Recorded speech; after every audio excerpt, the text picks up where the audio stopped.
Good evening. Dr. Moses, good evening, sir. Good evening, Fatima. Good to Yes, see sir. you again. Thank you, sir. Thank you, Dr. Brickbrace. Thank you.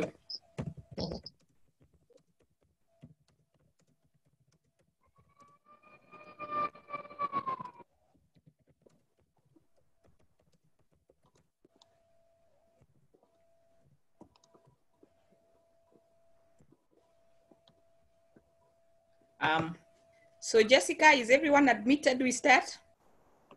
Everyone who's here so far is admitted, yes. So I guess we're going to begin because it is about 1 minute past time.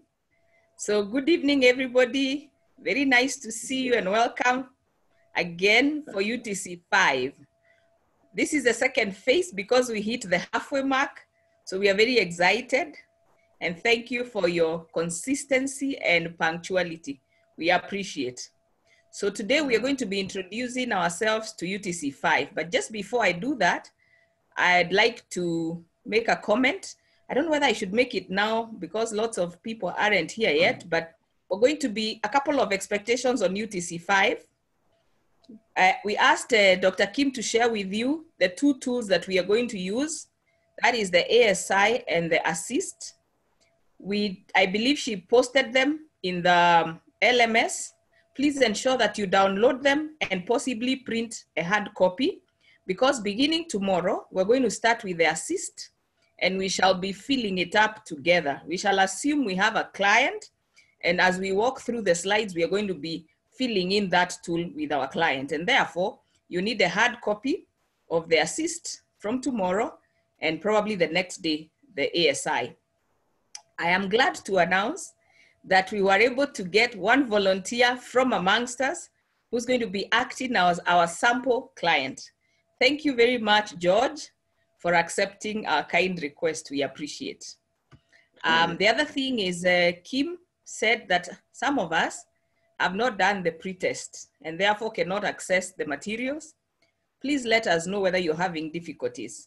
You can speak to us and Moses, you can speak to your regional coordinators, or you can speak to Kim so that we know by the end of the evening whether you have certain challenges and we know how to support you because we do need everyone to have the materials and they've been posted on the LMS. I know we've been asking you to email Kim. Maybe some of you have been having difficulties.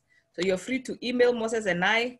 You're free to email your regional representatives so that we can support you to ensure you have got the materials for this course.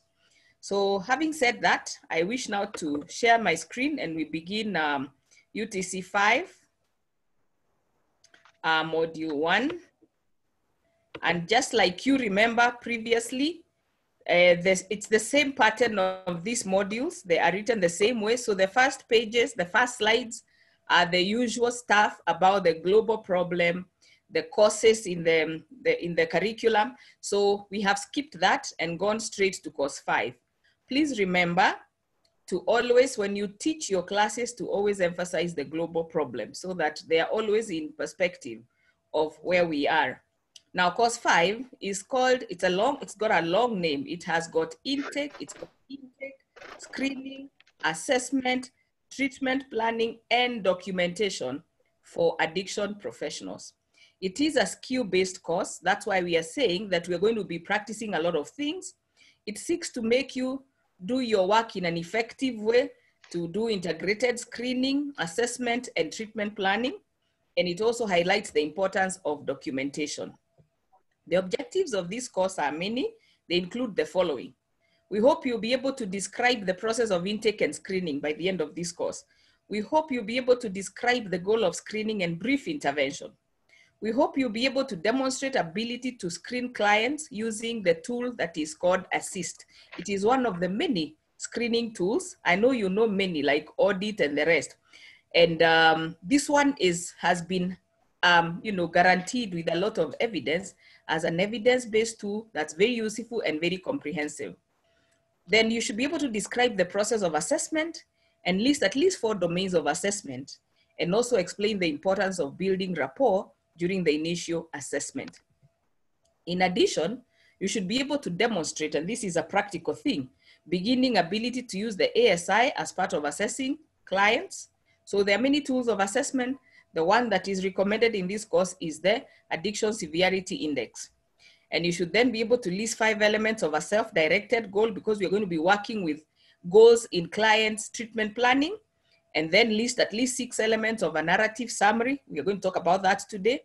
List the 5 features for treatment plan objectives, and list the 5 elements for treatment plan interventions, and finally be able to describe how structured documentation can support effective treatment. So you can see this is a very rich curriculum.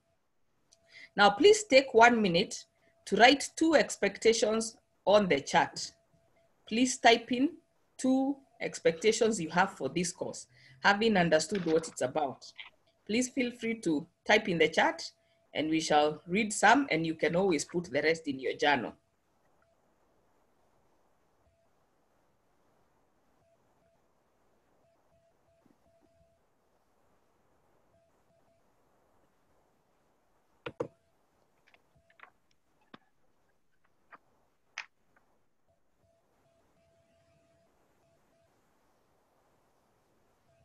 So I'm looking at your charts to see if anyone has chatted anything about their expectations for this course.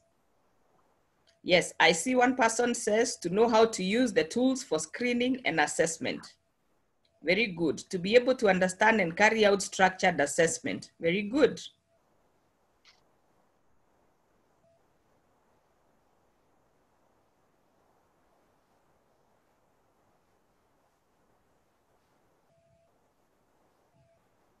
And the rest can also continue chatting, and we can also add the same to our journals. Yes, to be able to understand and carry out structured assessment, and also understand and carry out a treatment plan.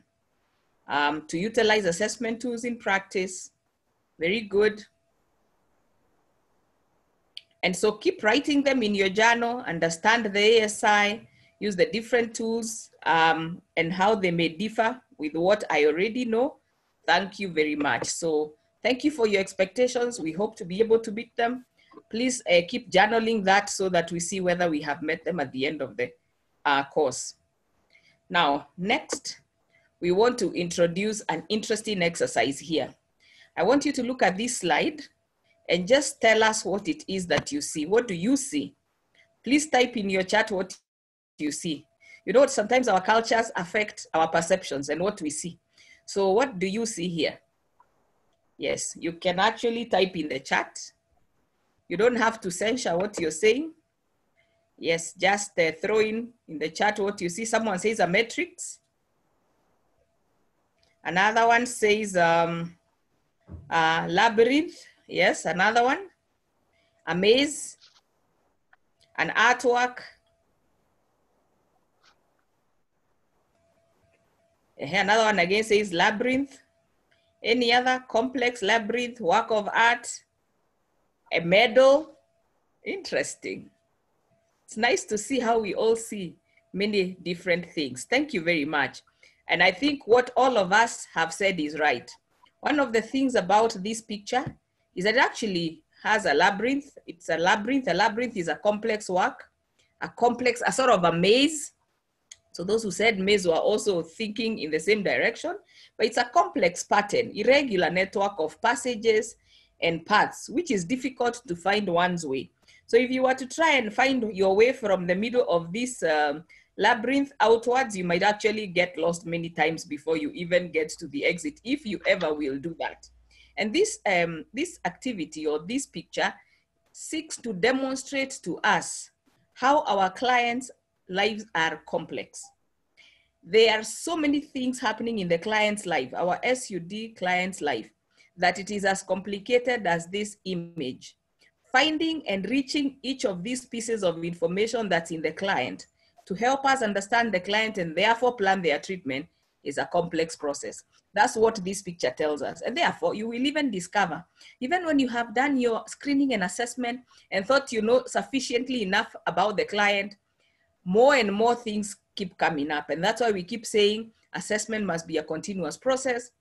We must bring in many methods of assessing. We must bring in many sources of information because their clients' lives are as complex as this. And that's how complicated assessment can be. And then also we need to use all our skills of engaging the client so that we can be able to enter into this life of the client. Now, we are going to be introducing a paradigm shift in terms of intake, screening, assessment, treatment planning, and documentation. This picture here is a paradigm that tries to show us where do we begin, where do we end. So you can see the start point here is screening, intake, informed consent, confidentiality, and rapport are important things that we will need to have when we are beginning to do our screening, our intake, our client consenting. This is important. We need to understand, why are we doing this? What skills do we need? What documents do we need? What tools do we need? That's important. Next, we have got what we are calling comprehensive biopsychosocial assessment. I know many of us have over time discovered you cannot succeed working with clients if you follow one model. For many years in my country, there was this war between the biological model, the psychological model, the social model. And everybody thought that it is my model that works with the client. It's my model that the client needs. But over time, we have come to appreciate that for clients to recover, for clients to get well, for us to be effective in our treatment of clients, we have to use a biological, psychological, social model. And sometimes it is even added the spiritual aspect, so the holistic assessment. We also need to ensure that we do integrated summaries of our assessments, because when you do assessment, you have voluminous information about your client.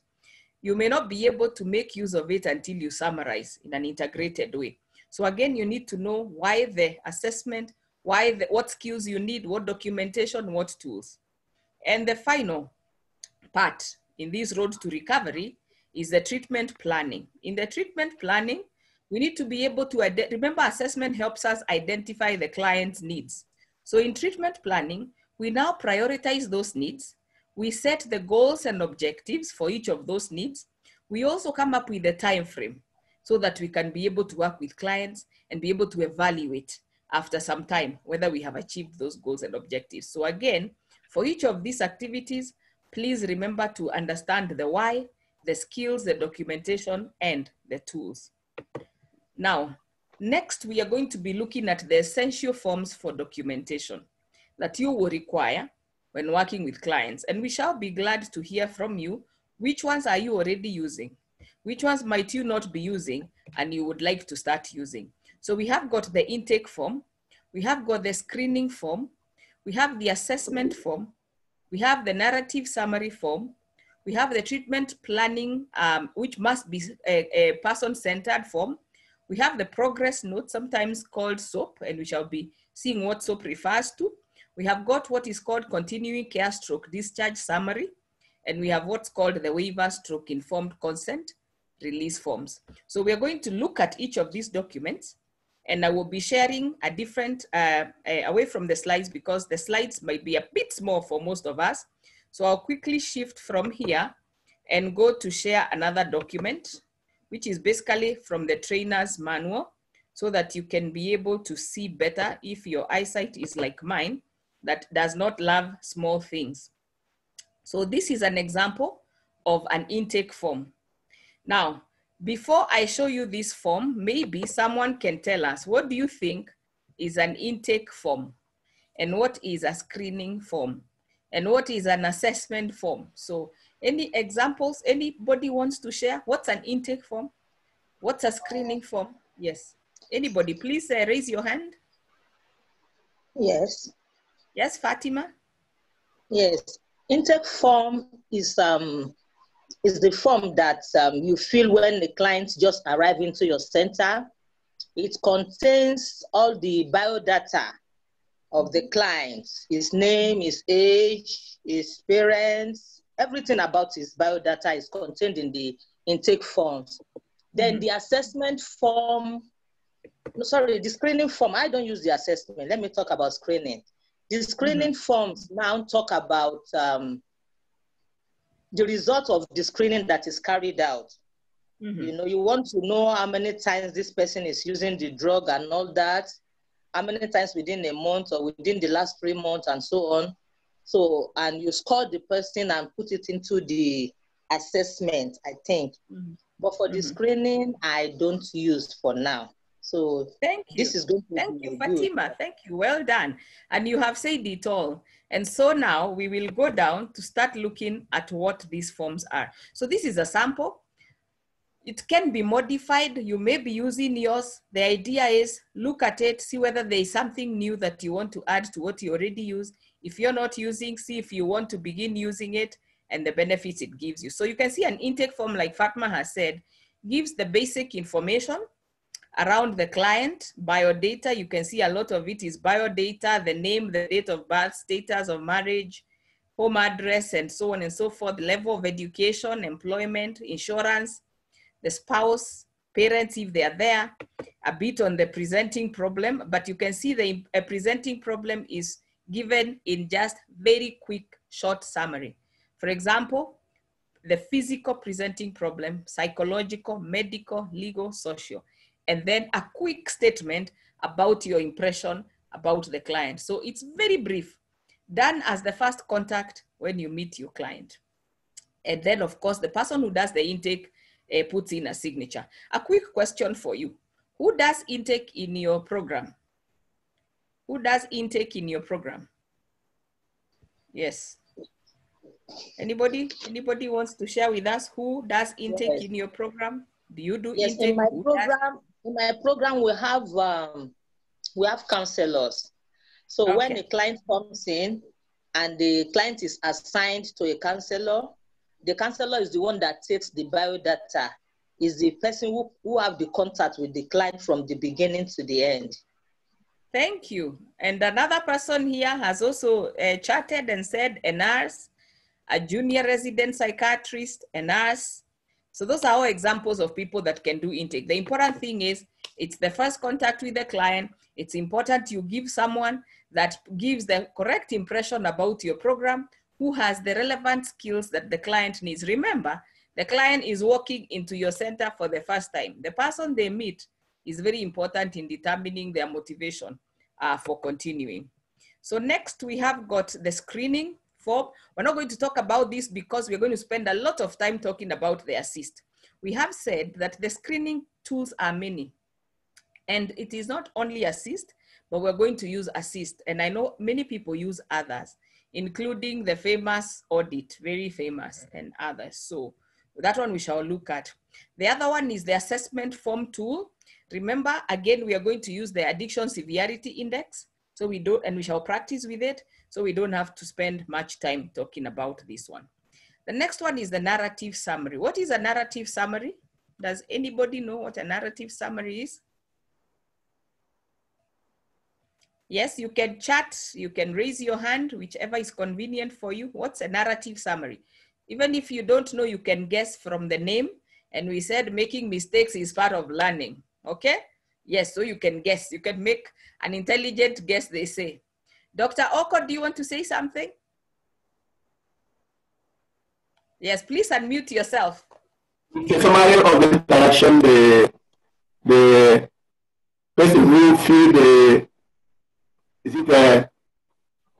assessment form. The summary of what you observe. Dr. Oko, I think your audio is very powerful, so you can move back just a little. Okay. Okay, now you can speak. Yes, please. I think a summary of what the staff who serve at the intake point observed. Whatever you discuss, they summarize it and present it. Thank you. So language sometimes. Thank you. So what the staff pick during the intake, during the screening, during the assessment. Thank you very much. Anybody else? I'm seeing, let me see whether someone has chatted. Yes, I see some chats. So someone says it's a brief summary of what you had and feel of the client. Another person says after going through the first three forms, you then arrive at a summary that covers all you have arrived at. Thank you very much for your thoughts. Let's have a look at a sample narrative summary. You can see in the first part, it gives the demographic information, indeed, what you picked from your intake form. Now in the second part, it talks about the explanation of the illness, including the presenting issues. Why is the person here? And why now? presenting issue is so important for us to always catch. Sometimes when I supervise my students on internship, I find that they miss out that bit about the presenting issues. We need to ask ourselves, how did the client find themselves in this space? And why now? They have been using substances for many years perhaps, but there must be some unique circumstances that led them to come into treatment at this time. That's important information. So pick that as you summarize the story, and this will have come from your intake and from your screening and from your assessment. The third area is talking about the client's strengths. Remember, this curriculum emphasizes a strength-based approach. Let's pick rather than a problem-based approach. So let's pick the client's strengths. Let's also pick their preferences. Remember, it also talks about client-centered planning. So if we are gonna use client-centered planning, then we need to understand what are the client's strengths, what are the client's preferences, and what are the client's priorities. This is important. And examples are given here of client strengths. For example, personal talents, interest, coping skills, natural supports, community connections, or what we call recovery capital. This is important because when you're planning their treatment, these are the things you're going to factor in as part of recovery capital. And sometimes we have clients who we have great strengths and personal talents, but we don't tap into them. There's a client who went into a treatment center and he loved to cook. So the program identified that talent and quickly made him someone to assist in the kitchen. And he was so happy, and that became the point that connected him with that treatment program. And now he's been in 5 years of abstinence after that program, and he had flopped in many treatment programs. So this is an important point that we need to summarize. Next, we need to think about the stages of change. I think Moses took us through this very well. We need to remember, what are the 5? Were they 5 or 6 or 7? What are the stages of change? Moses is listening. So if you do not get it, he will hear. So can we hear the stages of change here? You can chat them, you can speak them, whichever, yes. Yeah, what are these stages? Anybody? Yes, I see one chat says, yes. No, the chat says pre-contemplation, very good. Another person? We have contemplation. Contemplation, another one. Action. Action. Maintenance. Action. Maintenance. Action. Yes, action. Maintenance. And there could be recurrence or relapse. Termination. And finally, there was also termination. You remember that? Termination. Termination, very good. So please capture the stage of change the client is in. This is important because remember and I liked many of you who did the assignment that was posted in the LMS by Moses about the stages of change. Remember, every stage of change has unique characteristics and requires unique interventions. So when you identify the stage of change, then you're telling everybody who will be looking at that narrative summary in the program to know where the client is at. So when you find the client is coming in the group and not participating, the counselor doesn't get frustrated because they have seen in the narrative summary, you said they were in the stage of pre-contemplation. So everybody in the program works towards moving them from pre-contemplation to the next level. So this is important information. The other one is the diagnosis. And we are saying that you give the diagnosis together with the rationale as appropriate and focus on how symptoms are interfering with functioning and life goals, and include consideration of significant health issues. This is important. If your client has got has a likelihood of having a health condition, maybe you found that they may be predisposed, having taken the assessment, there is a risk for HIV, there is a risk for tuberculosis, there is a risk for hepatitis or some of those diseases we talked about. Take note of that because you may need very promptly to make that a priority in your treatment plan. Next is hypothesis. Hypothesis is basically you're trying to gauge what might be the factors around the issues of the client. So you look at the central themes. You look at the insights and the understanding that set the stage for effective change efforts. Remember, many times we can be able to bring change if we understand the factors that contribute to the problem. So in this hypothesis, you're trying to hypothesize or to speculate what is it that needs to be done to bring effective change to this client.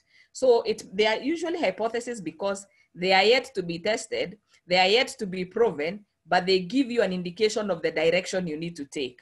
So if you think that this is a client who's lacking motivation, who's at pre-contemplation, then you hypothesize that if you start building motivation, then your client may begin to change. So that's why hypotheses are important.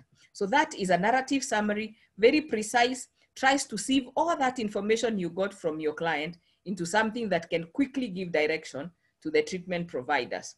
Now, the next form is what we call the treatment plan. This is a sample treatment plan. You can see the things that it emphasizes, and you can actually see it begins by picking the client's strengths as opposed to the client's problems. And you know, many times we are so focused on the problems because apparently it's the problems that bring the clients to us. So it's not a wonder that we focus on problems, but this curriculum challenges us. Let us focus on the strengths of the client. What is the client bringing that we can mobilize to support his recovery? So after that, then we capture the barriers, potential barriers, you know, based on the assessment. What could be the potential barriers that may come between this client and their recovery?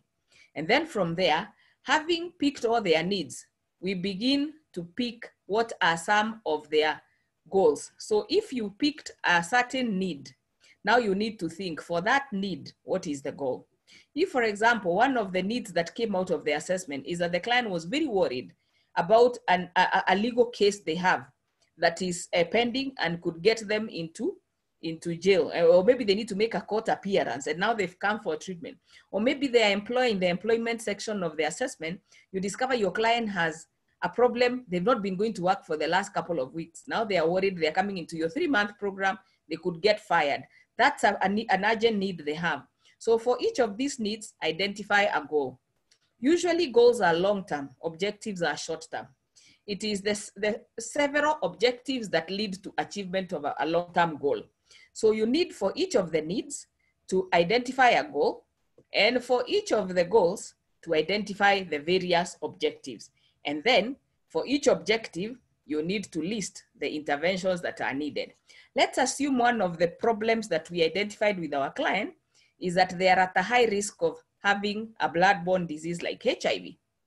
And you pick that as a need.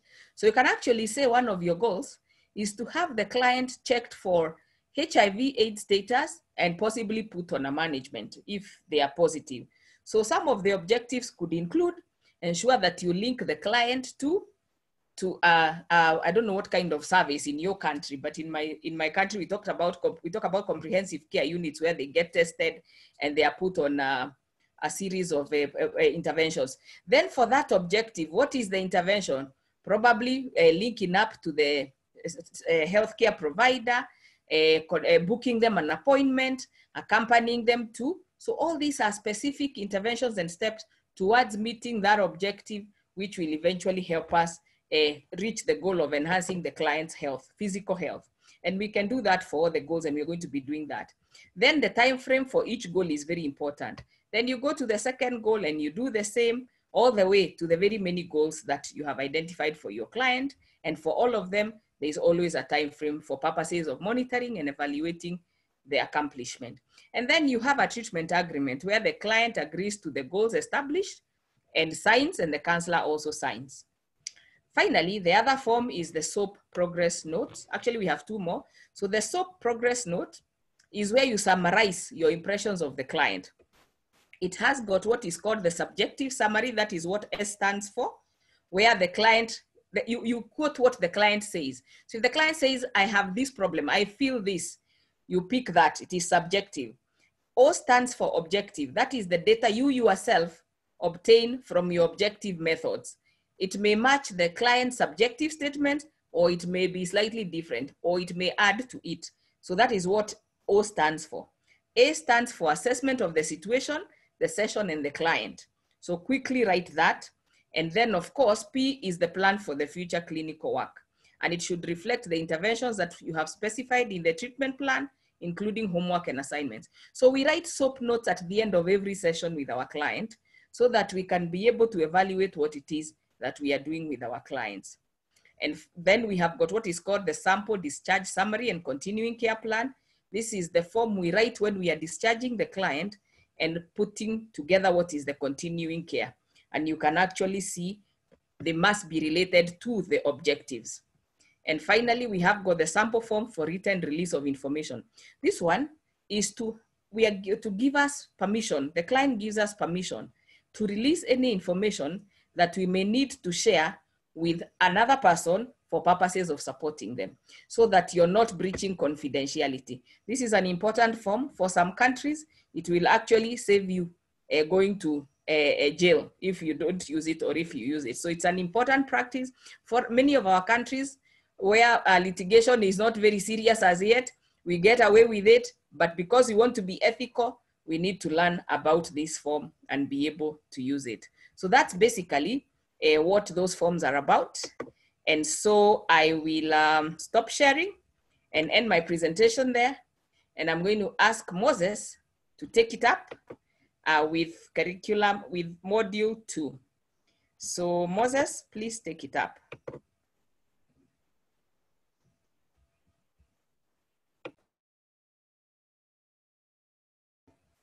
Moses?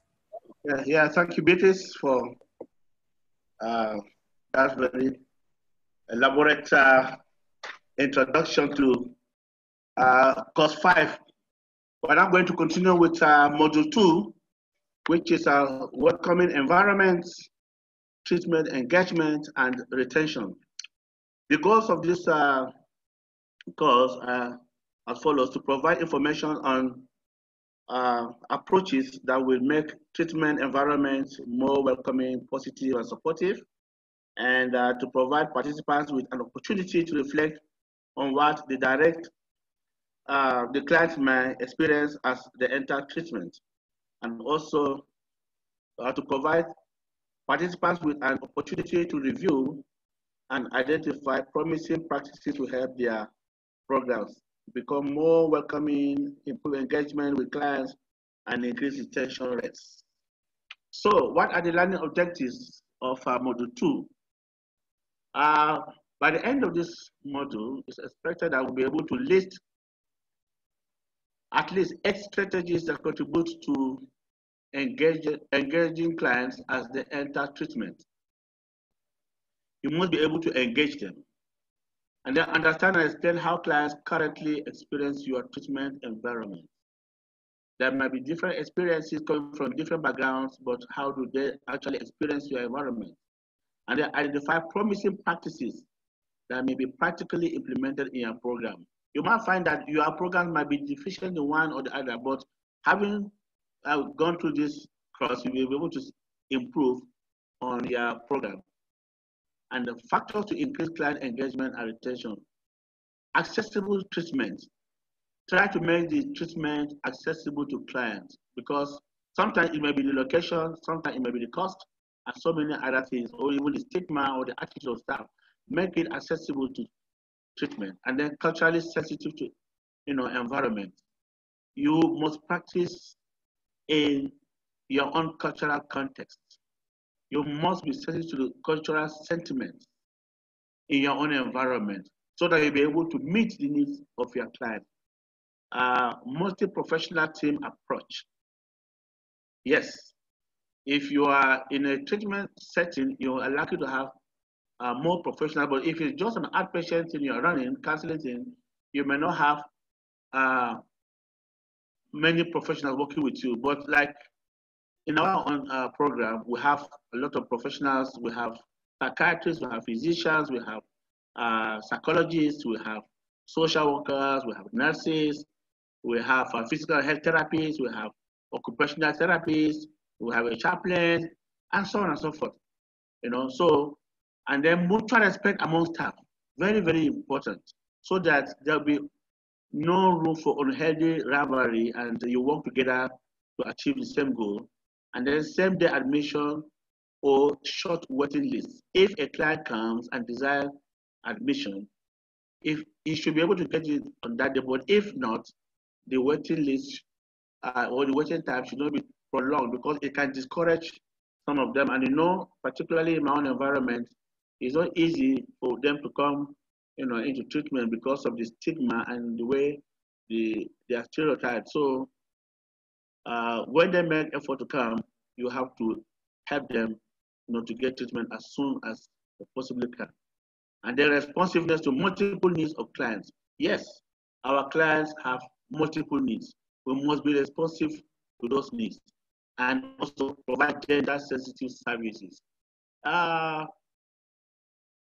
In our own environment, the females might not want to interact much with the males, so you must be able to provide a separate place for them. If you can even do a female-only treatment facility, but if you have to mix them, then make sure that they have their privacy, confidentiality, and they're free to gain whatever they're looking for. So there's an exercise here in guided reflection. What is it like to enter treatment? What is it like to enter treatment? I want you to make your treatment environment more welcoming. You should be able to make your treatment environment more welcoming. You must first be able to feel what it is like to be the client, and you must walk in their shoes. So let me just give you maybe a minute. Think about yourself being the client now. You are no longer a therapist, a counselor, but you are not the client. The roles are reversed now. You are the client. Think about what it costs or what it takes to leave your home or your comfort zone, and then you go for treatment or for counseling.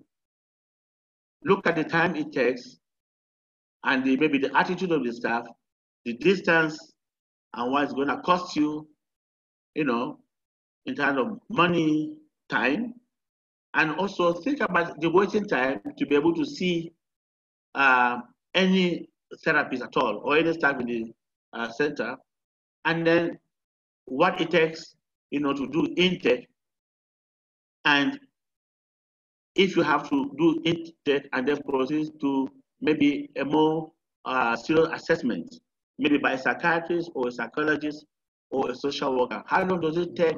And you have to leave the facility to another facility, or you get it in the same facility.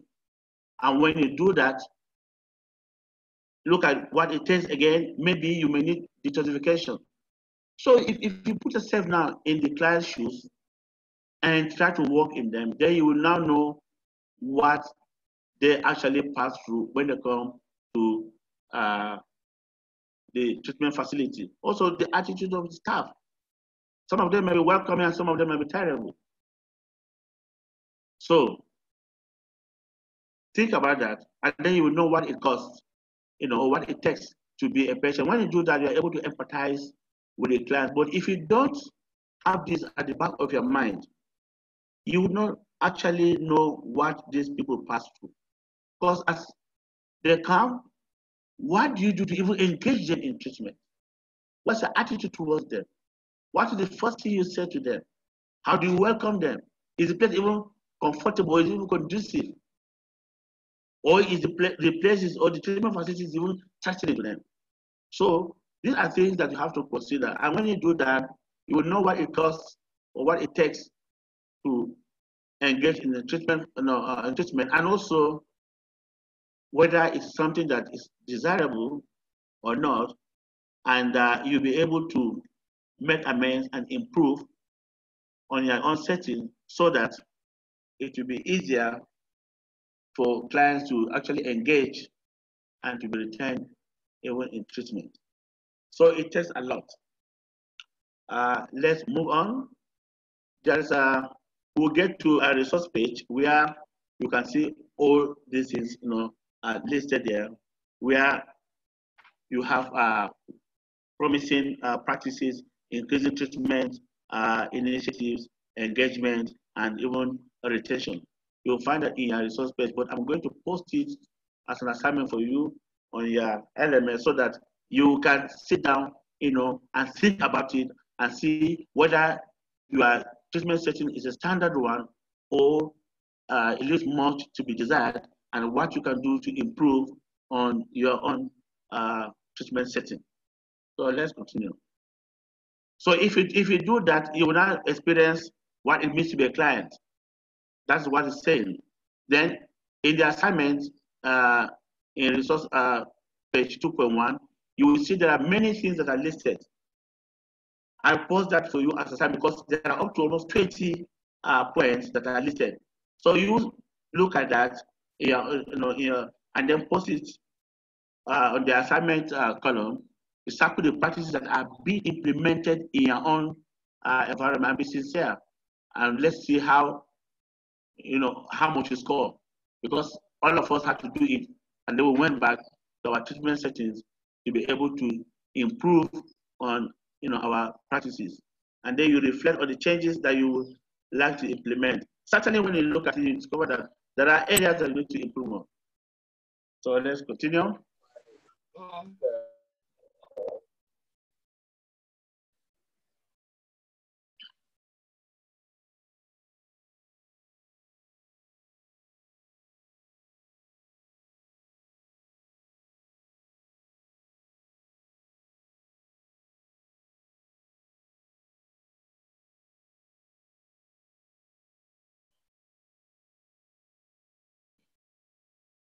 Okay.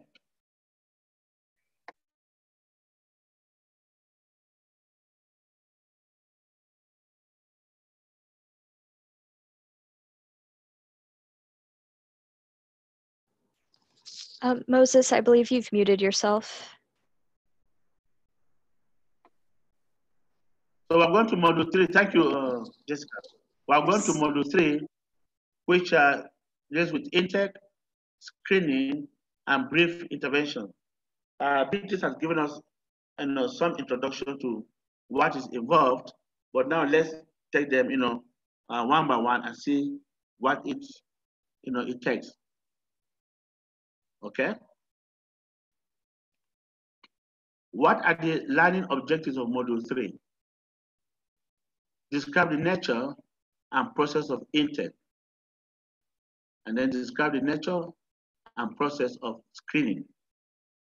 Describe the rationale for screening and brief intervention. So by the end of this module, you'll be able to do all this, so that you know that the intake, as Beatrice tried to explain to us earlier on, is different from going through a screening process, and also the rationale for screening and brief intervention. Is it every person that comes that is screened and actually and undergoes brief intervention? Not at all. And then effectively score and understand the results of the assist. How do you administer the assist? What is the cutoff point? At what point do you say there's low risk? At what point do you say the client has a moderate risk? And at what point do you think the client has a severe risk and you need further assessment? So that will help. And then utilize the results of the assist in conducting a brief intervention. For those who have like moderate risk, you need to do brief intervention so that you help them. So let's go to intake. Intake, we went through the form with Beatrice. What is it? Intake is a systematic process of gathering personal and other pertinent information of the client to identify the most appropriate means of assistance. We went through the form and she asked, in your various settings, who are those who do the intake? And then we had counselors, some said nurses, so on and so forth. In my own setting, the intake is done by the nurses. It is the preliminary process of gathering and sorting out basic information about the client. And it begins with eliciting information such as the name, date of birth, marital status, family, social and work history, and other demographics. Because you need all this for every client that comes into the treatment setting. Everyone that engages in treatment needs to have all this basic information so that we can to help us to make up our mind as to what we think might be going on. Okay?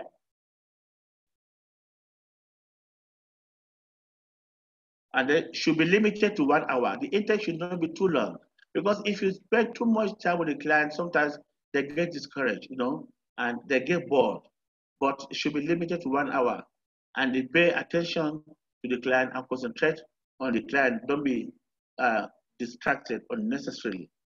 Can be scheduled at the earliest mutually convenient time, preferably within 24 hours.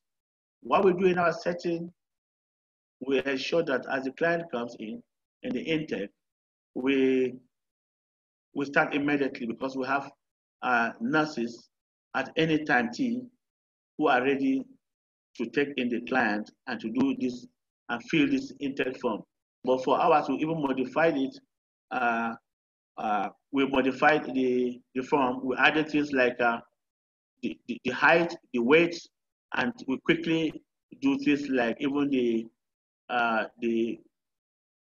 blood sugar check, because we discovered that our clients come with a lot of physical problems that we don't want to miss, apart from all the other vital signs that are taken, blood pressure, so on and so forth, temperature, and the pulse. We do all those things at intake before any other assessment, so that we get to know the kind of person before us. So who does the intake? Social worker, counselor, a nurse, or person assigned as administrative or intake officer. We have, in our center, as I said, it's the nurses that do that. Should be conducted in a safe and comfortable environment where clients should feel at ease and confident to discuss his problems, his or her problems. It's not to be done in a crowded place. There must be some confidentiality. There should be some privacy.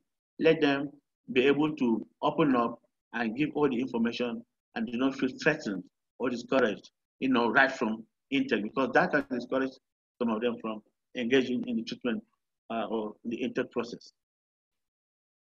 Let's move on.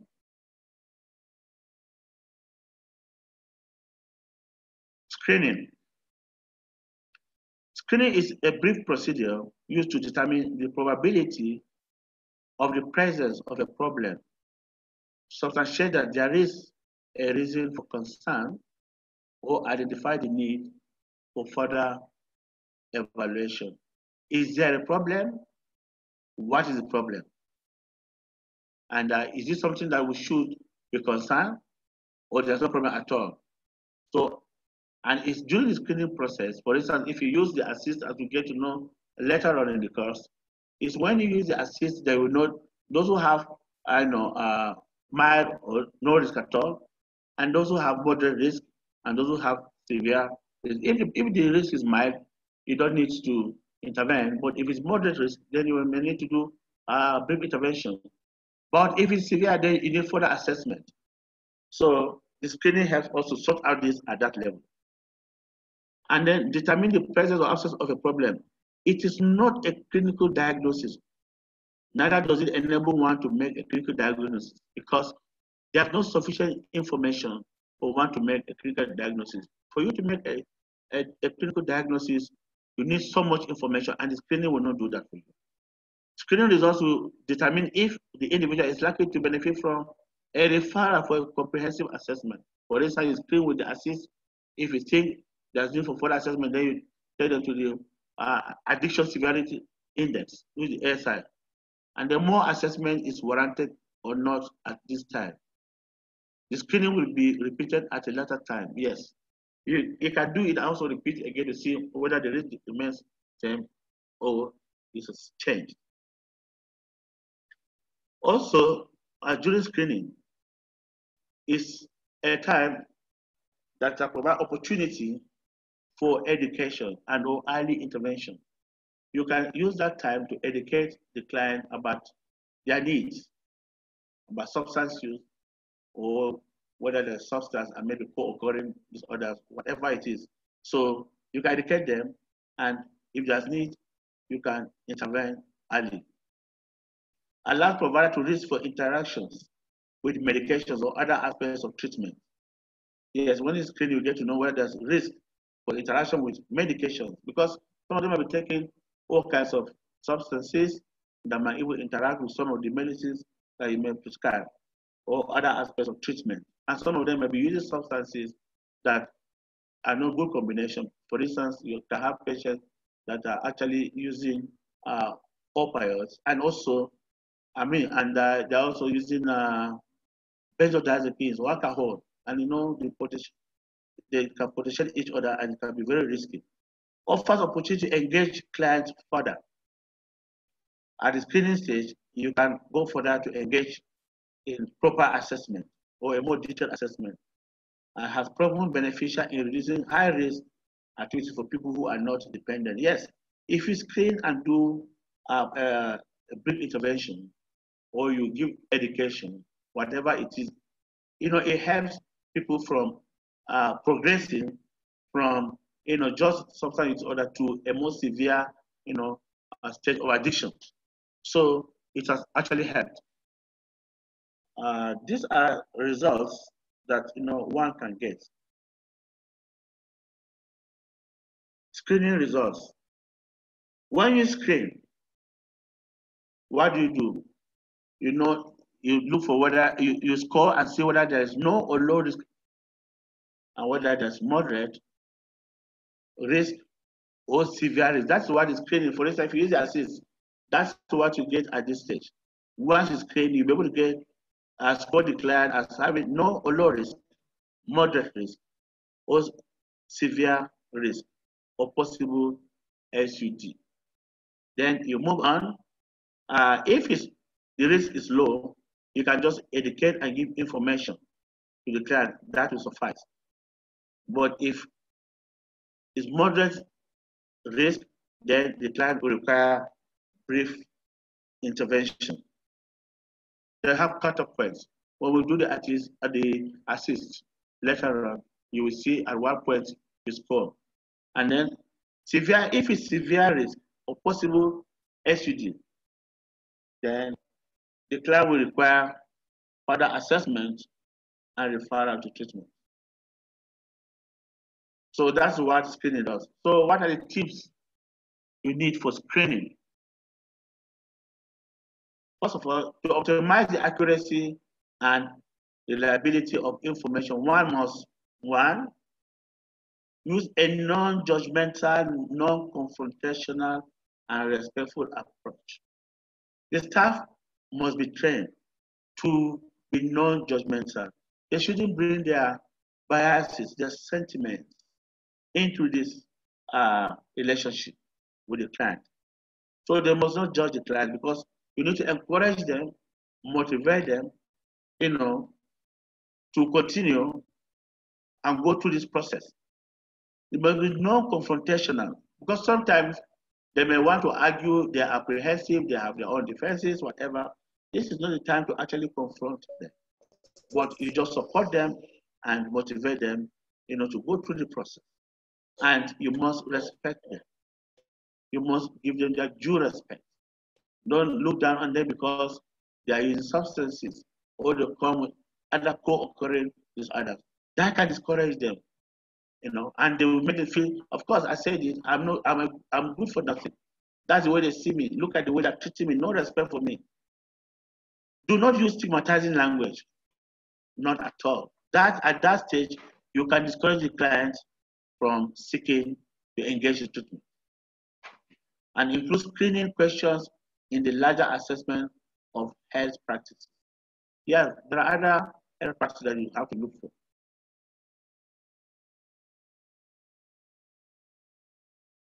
We talk about validity of screening instruments. There are many screening instruments out there, but not all of them are validated, and not all of them can actually be used in, cross-culturally. So validity is the degree to which a screening tool actually measures what it claims to measure. If it's screening for substance, and then it's telling you that the person is mentally ill, then it's not a valid screening tool. It must tell you whether the person has a substance use disorder or problem or not, but not to tell you whether the person is mentally ill or not, or is physically ill or not. It must measure what it claims to measure. That means it must be valid. Internationally validated screening instruments are, one, you have the audit. Audit, short for alcohol use disorders identification test. And then the assist. I've gone through that with there are forms, for screening that BT said, discussed earlier. Then detecting risk factors early.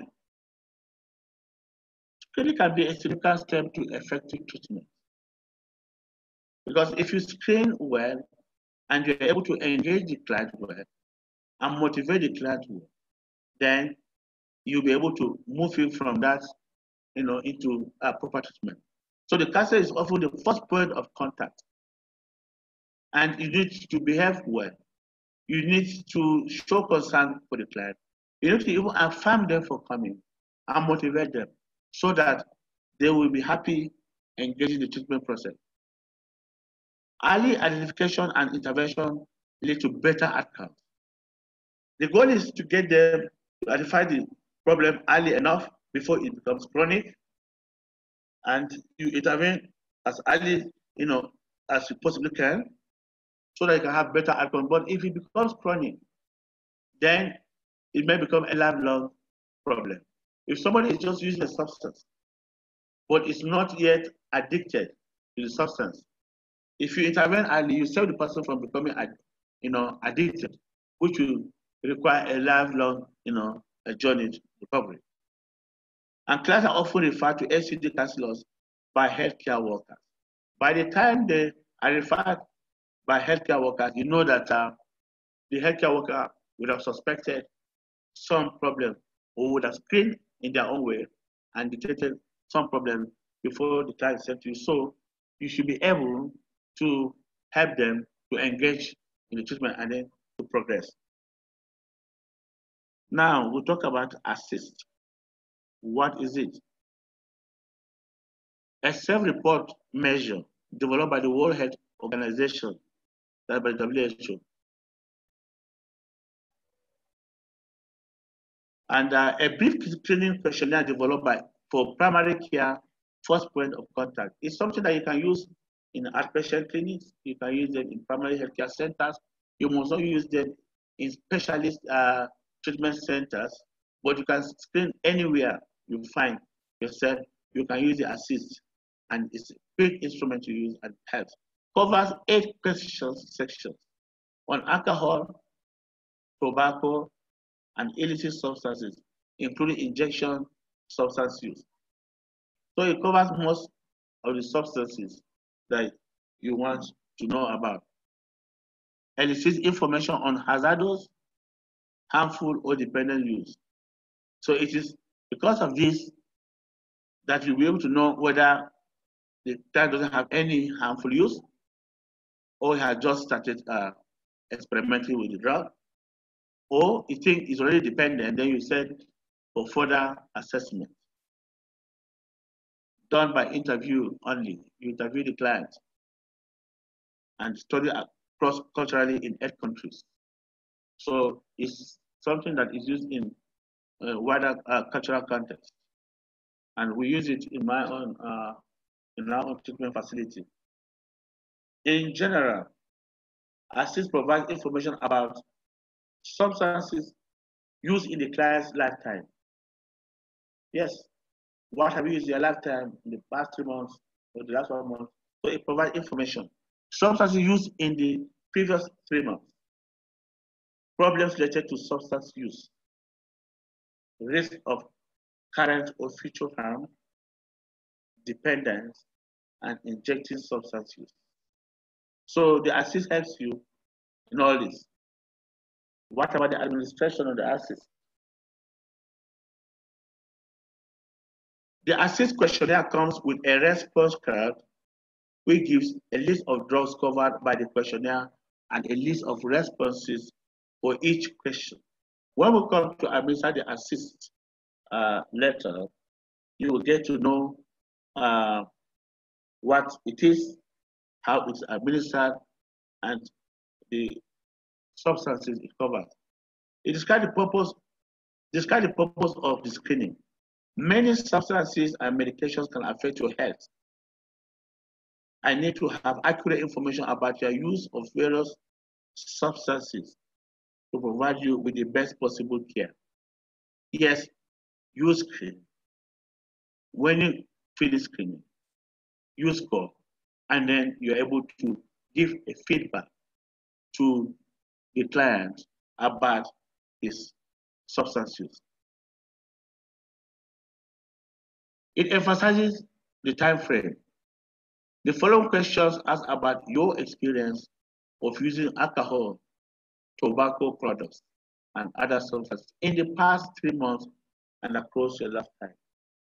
So you want to know whether it's using it now or the client has used these substances in his or her lifetime.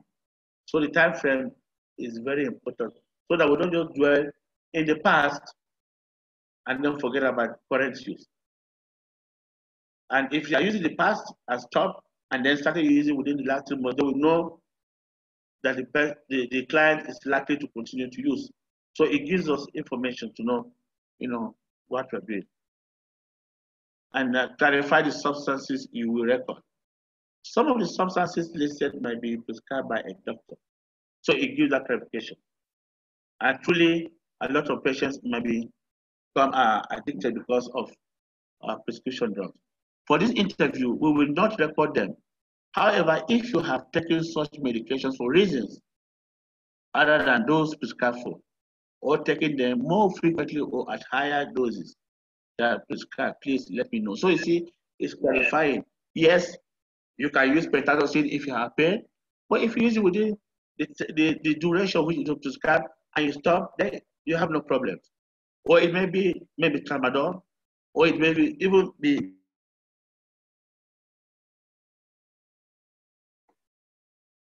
morphine that was prescribed for you.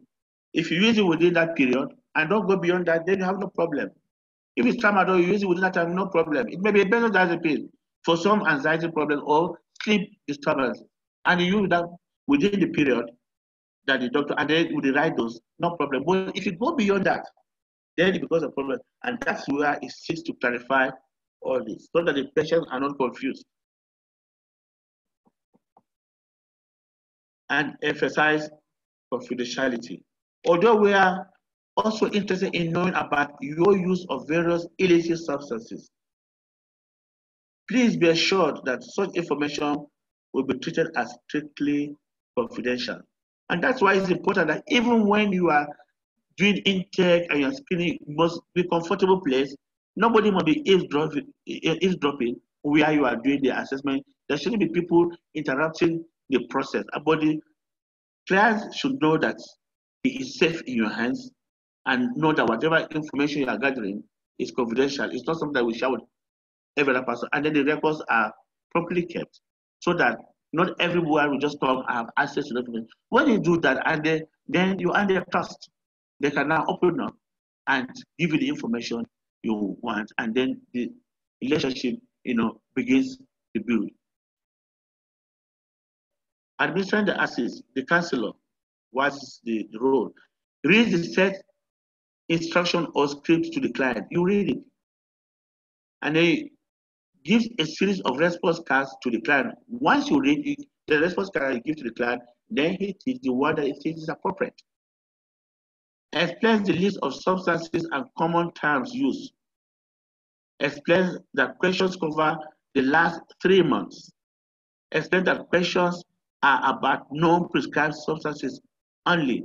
So if it's weed, whatever, if you know the name in the local name in that environment, you can call it so that he knows that you're conversant with what is using, and then there's no ambiguity or any confusion. So you do that. Explain that question cover the last 3 months, and then express confidentiality issues, because sometimes patients might be apprehensive. Will there be confidentiality, or this information I'm giving will be shared to all kinds of people?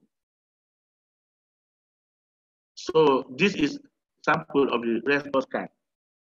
Number 1, substance list. So you see, A is tobacco products. So you have cigarettes, nuts, whatever, chewing gum, cigars, etc. All of them contain nicotine. Then B, opioids. You have opium, heroin, morphine, methadone, codeine. If it's in environment, you must add tramadol.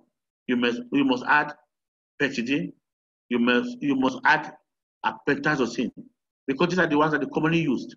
So a few use heroin and some will use morphine, but methadone is very rare. So you have to expand the list depending on where you are. And then cannabis, marijuana, ganja, hashish, yellow jacket, Igbo. In my environment, you say Igbo, they don't understand what you're talking about. Amphetamine type stimulants, diet pills, ecstasy, cat, pamolin, so on and so forth. Then inhalers, glue, petrol, pens, dinner, etc. Then for the sedatives or sleeping pills, value, nametazepam, diazepam, lorazepam. Here they will tell you D5.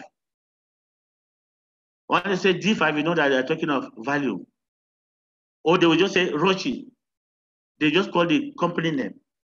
I use Rochi, I use D5, whatever. So you must be conversant with what they're talking about. If you don't know that, yes, Rochi, manufactures, produces diazepam, so on and so forth, then you will miss it.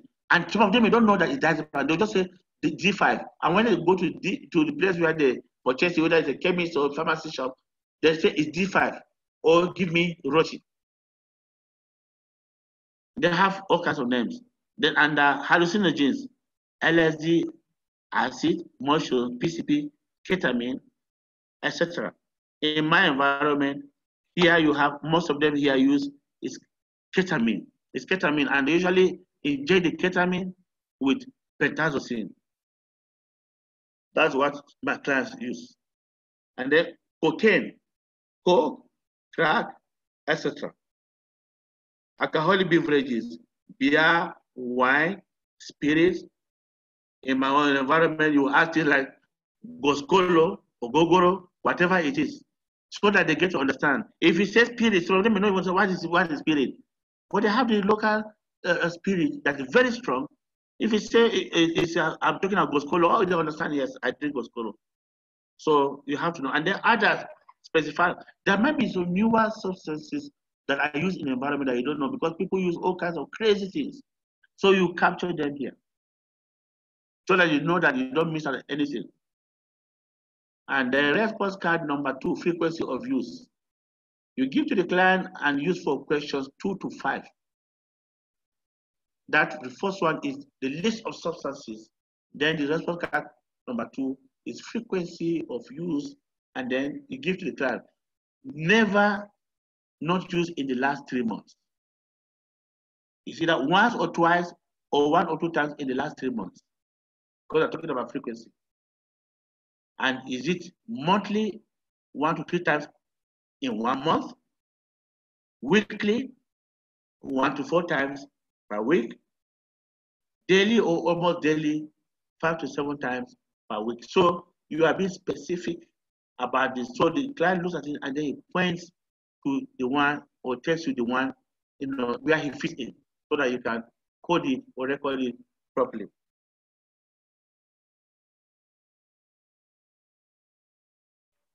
So this role playing, the assist, I think, Beatrice, that is not for today, is it?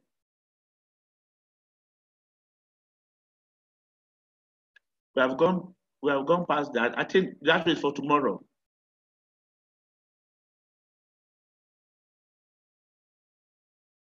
So we have gone past. We have finished the list for today. So we have so much time, in our hands, but I think we can go through some of the items, we discussed on our. Let's go back to resource page 1. I think I need to share it with you so that you'll be able to answer it in the assignment. Let me attempt to share some of it. Sorry, I lost you, Moses. That's why I didn't reply. Because when I started sharing my pictures and your pictures all went. So sorry, but I was here. Yes. Okay. Yeah, so the role play is what we shall now do from tomorrow, because we shall all be role playing. Yes. Thank you.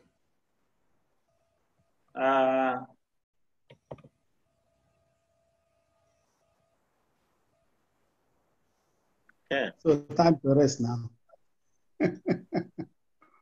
Pardon?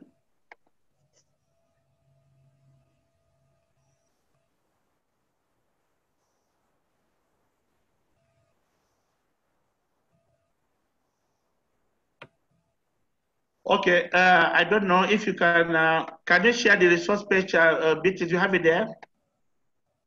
Let me see that. Let's see that. If you can share the resource page 2.1, or we can discuss it briefly before. Yes. Let me find it. Okay.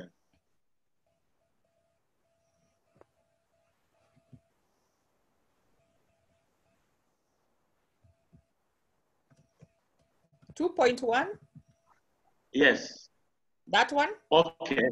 Yes, Yeah. please. So you see, there are promising practices in increasing treatment, initiation, engagement, and retention. This you'll be able to do that. Maybe when some of the exercises you do, you go through this, and it will help you. What do you need to do actually to be able to increase treatment initiation and also to engage, and then retain your clients? You do that, at home during your spare time. And then let's go to, I think the next page. Let's go to the next page. You see this, sorry, before then. There are up to about 20 of them. If you go, you'll be able to find out. No, you are past, that's same 2.1. That's same 2.1. If you go, you find out about 20 items. Then when you go, look at this, read them one by one, and then compare to what you do in your own setting, and see how much of this do you do in your own setting, and circle and let us know the score, how much you actually don't do sincerely, and then we'll be able to discuss it in the resource page. In the MLS. So thank you very much for this. So if you have any contribution or any questions, you can ask, because we have some time to play around today. And maybe you can learn from the participants what they actually do in their own setting. How do they do the intake? How do they screen? How do they assess? And what is it like in your own environment? Let us hear from different people. But if you have something to share, you share. Or if you have a question that you want to ask, you can ask at this time. We have a question from Nika Makalam, I believe. Okay, please.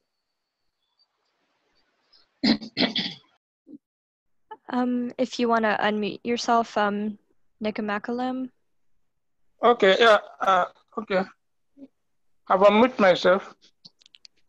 Hello, you hearing me? Yeah, we can hear you clearly. Yeah, these days you see a lot of young people who said they are not smoking, but they are vaping. I don't know what I see that in your center too. Vaping, they are vaping, they are not smoking. And I don't think vaping is a problem. Because they think they are not. Does the substance get into their system? They try to tell you that it doesn't get into their system. They only vape. That's like e-cigarettes. But for them, that is not a problem. And you try to convince them that that is not the way, it's not the right thing. And they still tell you, look, I do vape and I don't think it's anybody's problem. So what do you do in that case? Well, you can use the assist to see whether it's a problem or not. And then you can also try to see if it's a problem. You can also do urine toxicology test to find out whether there's a substance in their system and they're only hiding it or not. And also find out if it actually affects them. Why are they there? If it doesn't affect them in any way, nobody will refer them or they will not come to you. But by the time they are referred, obviously somebody would have observed that something is wrong. So you can say, okay, if it's not in your system, let us test whether it's in your system or not. But does that behavior affect you or the people around you? That is where you have to begin. Because sometimes they come with a lot of defenses. They're looking at and how you think about them. So they have their own defenses and they will tell you many things. It's only when you engage them in a non-judgmental way and encourage them and motivate them, then they begin to open up. Okay, thank you. Yeah. Maybe Beatrice will share. Oh, thank you. I do think, Moses, what you said is very accurate. You know, sometimes our young people think that if you do a lesser harm, it is no harm at all. Vaping may be less harmful than smoking, but it is still harmful. So I think that's exactly, Beatrice. Yeah, Beatrice, that's what I mean. They think that vaping is lesser harm to smoking, and they can continue it. They can do it with repertoire and everything, and they say it's no one's problem. Yeah, so I think we just need to educate them that it may be less harmful than smoking, but it is still harmful. So that we have to help them understand so that they are making informed choices. And then we start building, you know, doing the decision or balancing and helping them look at the long term so that they can begin to think about contemplation. Thank you. Thank you. Moses, there is a question in the chat. Okay. There is someone who has asked, I think Godfrey is asking, what can one do in resource limited services where it's not possible to have paper/hard copies of the screening and other tools in each client's records? Are there some of using freely available electronic databases or softwares that can be accessed? And he might want to clarify that because I think I can speak and ask that question now that there is time. Godfrey? Yeah, thank you very much, Beatrice. Yes, I understand that in my service, we commonly have issues with stationery, with toner. We are not able to print, like to have copies of these tools in each client's records. So I was wondering how I can be able to sustain it to make sure for each patient I use these tools. So then my concern was, are there some like software maybe which I can have in a computer or on a tablet and I can just keep using them if I'm not able to print the paper copies? No, you see, the response card is good. I don't think it costs anything to have a response card. In fact, if you cannot print on a computer, you can get a good artist on a paper to draw it for you. And you can use it for several clients.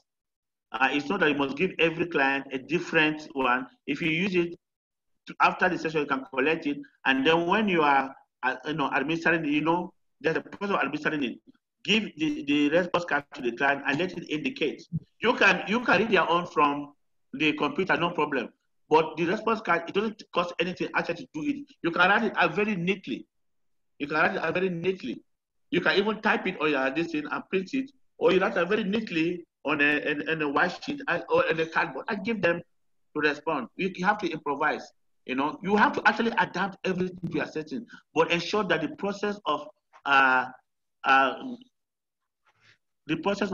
recording the information is correct one, and then the process of administering the questionnaire is done rightly too. Thank you. Moses, there is also some a comment from Dr. Donald Kokonya about vaping vis-a-vis smoking. Kindly, Dr. Kokonya, give your contribution. Let's hear from his experience.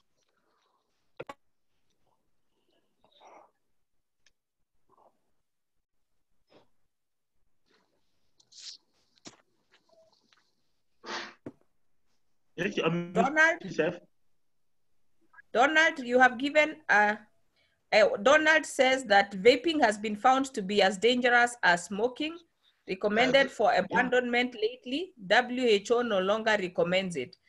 Donald, are you able to speak?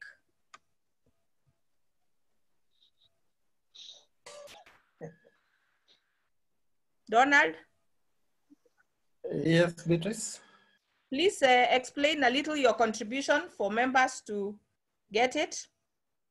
It is a recent recommendation, I think, this year. They suggest people be dissuaded from using it.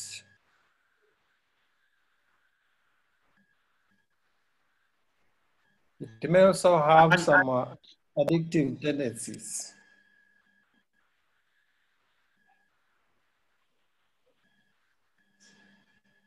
Well, thank you very much. You know, sometimes when these clients come, as I said, they want to portray to you that what they are doing is not as serious as you think, and it's a form of defense, because they believe that people, see them as people who are not good people, or people stigmatize them, and then they come with a lot of defenses. They will tell you, and they will treat the information. They may not tell you the whole truth at first sitting. Until you're able to establish that rapport with them, then they open up and tell you really what they are doing. So they come with ready-made answers to tell you, so that it doesn't seem as serious as you think, or their sponsors, or their parents or guardians think it is.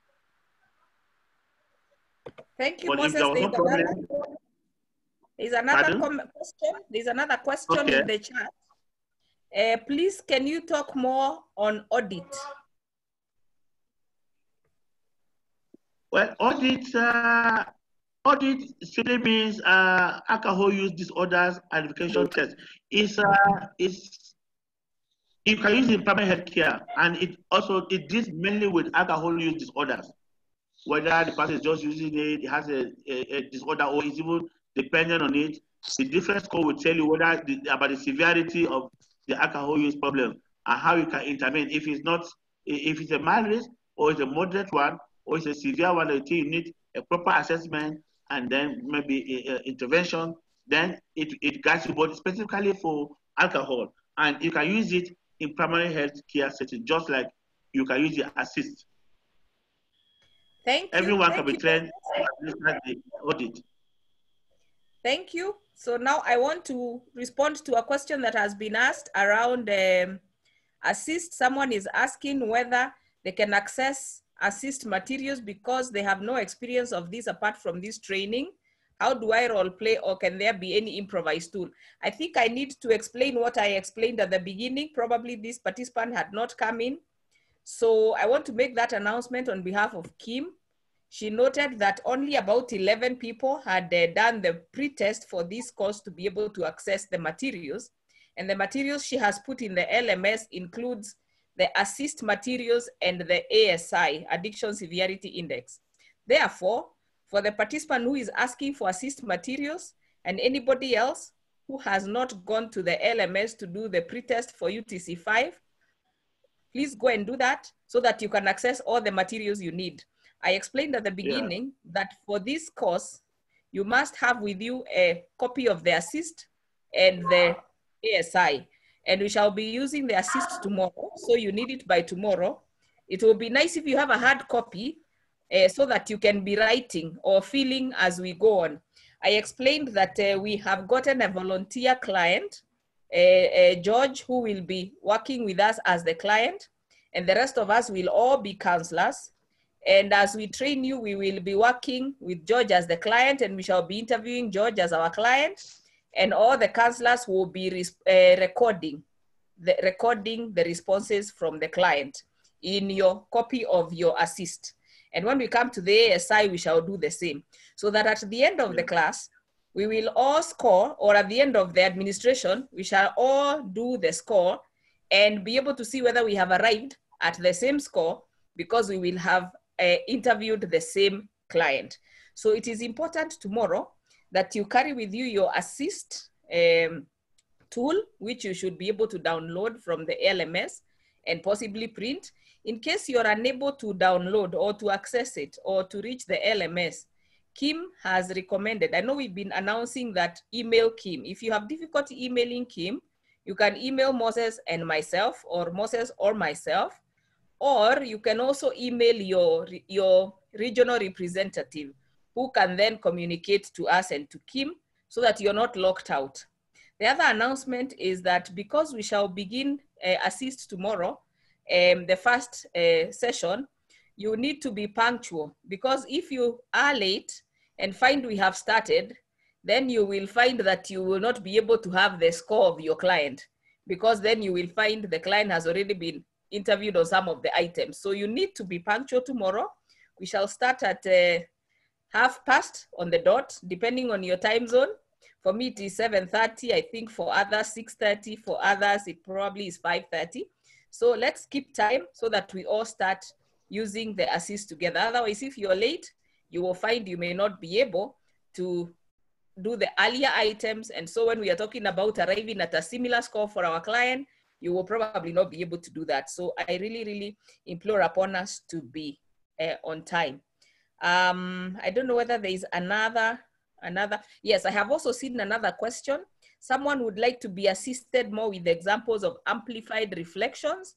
I will do that a lot more in the LMS. Please be there. We have had a couple of people in the LMS very active. Please be active. And if you are thinking LMS is not a good platform, please give us feedback so that we discuss with Kim and we see what else to do. Otherwise, for those of us who have been accessing it and using it, it has proved very, very useful and very, very good. Now, is there any other, I see someone has said, we've elaborated much on monosubstance use, comorbidities, and COD. How do we approach cases of multiple substance use by a client? Let us wait for the use of the ASI, and then we will be able to see whether we have addressed your question, the participant who has asked that question. Otherwise, I think, Moses, those are all the questions that had been raised. And I do think that it's been a great evening. And today we can end the class if Jessica, we hand it over to Jessica if she has any announcements. Yes, thank you. Thank you. All right. I don't think I have any additional announcements today. All I have to say is thanks for joining us for the beginning of Module 5, and I hope you have a good evening.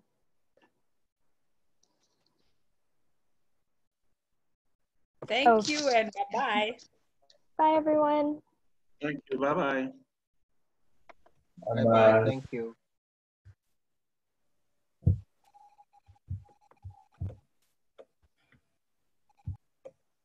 Bye, everyone. Bye-bye. Bye.